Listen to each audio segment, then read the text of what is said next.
Having an orientation week here before going to your placement is just going to prepare you that much more for what life is like in Myanmar. We give you a crash course on the Myanmar language. We have presentations about Myanmar culture, about Myanmar history, about Myanmar politics, just so you get to know the place where you're going to be teaching and living. We take the participants from our office and we do a tour of the downtown area of Yangon, which is really busy. There's markets, there's a shopping mall. We give the participants a really nice kind of walk around the downtown area, so for the future that they can therefore know where to go. After the tour downtown, they go on the circle train, and it's a train that here in Yangon a lot of the locals use as their form of public transport. You get to see the absolute full range of this city.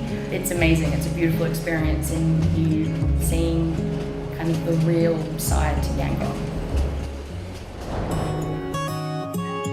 We also take the participants to Shwedagon Pagoda, which is one of the most historical, beautiful and spiritual pagodas in Myanmar.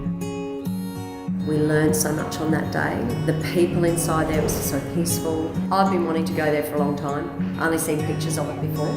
And it's one of those surreal moments when you finally see it in real life, and it's always bigger than what you thought it was going to be.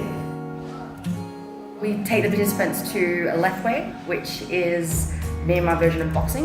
Great way for the participants to get active, have some fun, punch some bags, and the instructors at the gym are really happy to help and share their sport and exercise with us.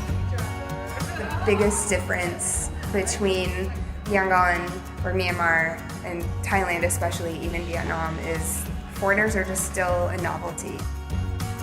You hear someone say hello and you know it's for yourself. So to know that they're excited about the language and that they just want to meet you and speak to you and show off that they know a bit of English, that's what I really like. We want to make sure that our participants have a really good foundation of knowledge about this country before we send them out to their placements.